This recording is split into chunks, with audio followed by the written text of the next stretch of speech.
संकुचित विचाराची माणसं ही महान माणसाला देखील संकुचित बनवण्याचं काम करत असतात आणि असे हजारो संकुचित विचाराचे लोक आपल्याला आज आपल्या आसपास असलेले पाहायला मिळतात आणि त्यांचा एकच प्रश्न आहे की डॉक्टर बाबासाहेब आंबेडकरांनी आमच्यासाठी काय केलं।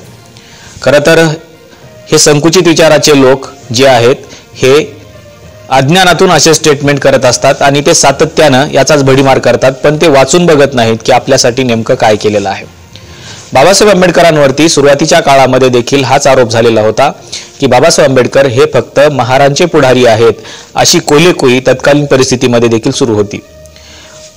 तेव्हापासून म्हणजे 1920 पासून ते 1947 पर्यंत किंवा 1950 पर्यंत जेव्हा राज्यघटना लिहून पूर्ण झाली तोपर्यंत देखील लोकांची हीच भूमिका होती आणि तत्कालीन परिस्थितीमध्ये जे पंजाबराव देशमुख होते त्यांनी देखील अशाच प्रकारचं स्टेटमेंट बाबासाहेब आंबेडकरांच्या बाबतीमध्ये केलेलं होतं।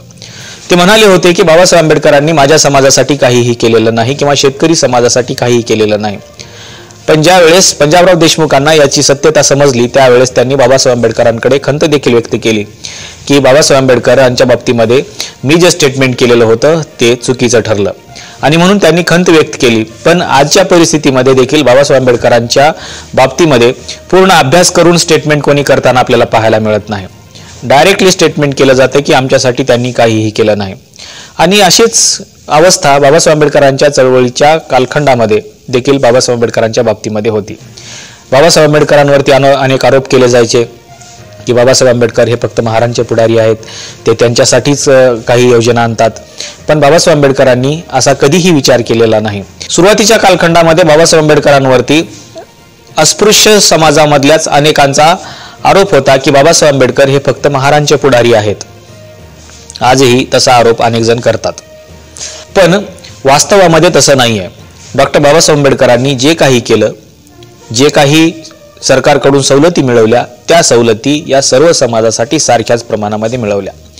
इतकंच नाही, डॉक्टर बाबासाहेब आंबेडकरांना असं वाटत होतं की सर्व समाजाचा विकास करण्यासाठी आपण सर्वांनी एकत्र येणं गरजेचं आहे आणि ही चळवळ एकत्र येऊन लढणं देखील गरजेचं आहे आणि म्हणूनच त्यांनी सुरुवातीपासूनच अनेक जातीतले लोक हे त्यांच्या पक्षामध्ये पुढारी म्हणून घेतलेले होते। त्याच्यामध्ये मातंग समाजाचे असतील, ढोर समाजाचे असतील, चांभार समाजाचे असतील, असे अनेक पुढारी त्यांनी आपल्या सोबत घेतलेले होते। बाबासाहेब आंबेडकरांची त्यांच्या पक्षामध्ये पुढारी म्हणून पुढे येण्याची एकच अट होती, ती म्हणजे त्यांच्या हातून समाजाचं कल्याण झालं पाहिजे। जर अस्पृश्यांचं कल्याण होत असेल तर त्याला बाबासाहेब आंबेडकर अस्पृश्यांचा पुढारी म्हणायचे, परंतु ज्या व्यक्तीकडून अस्पृश्यांचं कल्याण होणार नाही, बहिष्कृतांचं कल्याण होणार नाही, हित होणार नाही, त्याला बाबासाहेब आंबेडकर पुढारी म्हणत नव्हते आणि त्याला पक्षामध्येही घेत नव्हते। अशीच एक घटना तत्कालीन परिस्थितीमध्ये घडलेली होती की डॉक्टर बाबासाहेब आंबेडकरांनी एका महाराचं म्युनिसिपालिटी मधलं कॉर्पोरेशनचं पद काढून घेऊन एका चांभाराला दिलेलं होतं। आता हे वास्तव आपल्याला माहीत नसेल, पण बाबासाहेब आंबेडकरांनी पुण्यामध्ये 1927 ला जे मांगवाड्यामध्ये भाषण केलेलं आहे त्या मांगवाड्यामधल्या भाषणामध्ये हा संदर्भ आलेला आहे। बाबासाहेब आंबेडकरांनी एका महाराच्या कॉर्पोरेटरकडून त्याचं पद काढून घेतलं आणि ती जागा एका चांभाराला दिली। या संदर्भामध्ये डॉक्टर बाबासाहेब आंबेडकर त्या भाषणामध्ये असं म्हणाले होते, सरकारकडून मिळणाऱ्या सवलती अस्पृश्य जातीत योग्य प्रमाणात वाटल्या न जाता फक्त महार जात अपलपोटेपणा करून सर्व सवलती बळकावून बसते, असे टीकाकारांचे म्हणणे आहे। मुंबईमध्ये मी निकाळजे नावाच्या महार जातीतील गृहस्थास मुंबई कॉर्पोरेशनमध्ये नॉमिनेट केले होते, पण अखिल अस्पृश्य वर्गाची त्यांच्या हातून उन्नती व्हावी तशी होत नव्हती। ही गोष्ट माझ्या लक्षात आली तेव्हा त्याची जागा चांभार जातीतील सुप्रसिद्ध क्रिकेटपटू मिस्टर बाळू यांना मीच सरकारकडून दिली। सातारा शहरात महार लोकांची पुष्कळ वस्ती असून सुद्धा तेथील म्युनिसिपालिटीत सरकार नियुक्त सभासद चांभार जातीतीलच आहेत। या सर्व गोष्टी ध्यानात घेतल्या असता महार जातीतील अपलपोटेपणाचा आरोप किती फोल आहे हे दिसून येण्यासारखे आहे। बघा, डॉक्टर बाबासाहेब आंबेडकर म्हणतात की अस्पृश्य समाजाची उन्नती व्हावी, अस्पृश्य समाजाचं कल्याण व्हावं, यासाठी जी व्यक्ती प्रयत्नशील असेल त्या व्यक्तीला आपण आपलं पुढारीपण दिलं पाहिजे आणि म्हणूनच बाबासाहेब आंबेडकरांनी म्युनिसिपालिटीमध्ये ज्या निकाळजेंना त्यांनी नॉमिनेट केलेलं होतं त्याच्या हातून अस्पृश्याचं कल्याण होत नाही ही गोष्ट लक्षात आल्यानंतर त्यांनी त्याच्याकडून ते पद काढून घेतलं आणि तत्कालीन परिस्थितीमध्ये जे मिस्टर बाळू होते, जे अस्पृश्य समाजामधले पहिले क्रिकेटपटू होते, त्याला डॉक्टर बाबासाहेब आंबेडकरांनी त्याच्या जागी नॉमिनेट केलं। विशेषतः हे बाळू जे होते हे चांभार समाजातले होते. एका महाराची जागा काढून घेतली आणि एका पुढाऱ्याला म्हणजे चांभार पुढाऱ्याला बाबासाहेब आंबेडकरांनी ही जागा मिळवून दिली. म्हणजे डॉक्टर बाबासाहेब आंबेडकर हे फक्त एका समूहासाठी किंवा एका जातीसाठीच काम करत होते अशातला भाग नाही आहे. बाबासाहेब आंबेडकरांना असं वाटत होतं की ज्या व्यक्तीच्या हातून अस्पृश्यांचं कल्याण होईल त्याच्या हातामध्ये आपण आपली लीडरशिप दिली पाहिजे. आणि मग बाबासाहेब आंबेडकरांनी हेही स्टेटमेंट केलेलं होतं की एखादा मराठा समाजातला व्यक्ती असेल किंवा एखादा ब्राह्मण असेल आणि त्याच्या हातून जर तुमच्या समाजाचं कल्याण होत असेल तर तुम्ही त्याला पुढारी मानायला हरकत नाही.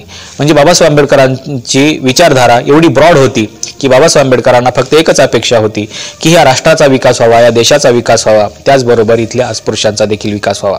ज्या व्यक्तीच्या हातून अस्पृश्यांचा विकास होईल त्याला आपण पुढारी मानलं पाहिजे असं बाबासाहेब आंबेडकरांना वाटत होतं.